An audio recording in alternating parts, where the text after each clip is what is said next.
Tinututukan ngayon ng Cybercrime Investigation and Coordinating Center ang dumaraming kaso ng phone scam sa bansa. Batay sa datos mula sa Who's Call app ng GoGoLook, isang traffic firm na katuwang ng Cybercrime Investigation and Coordinating Center, buwaba ang text scams. Pero mas tumaas naman ang scam calls sa first quarter ng 2025.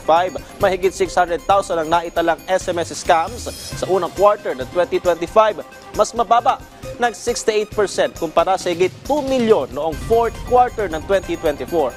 Higit 200,000 call scams naman noong fourth quarter ng 2024 at tumaas ng 74% sa higit 350,000 na call scams sa unang quarter ng 2025.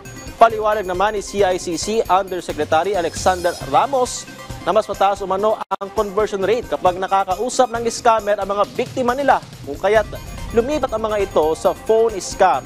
Kinakailangan anya na magkaroon ng quarterly update sa mga instant messaging platform para matanggal na ang mga ito.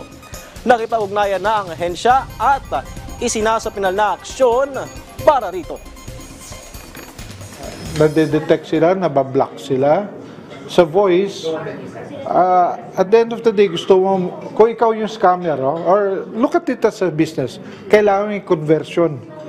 Ilang percent ang kaya mo i-convert?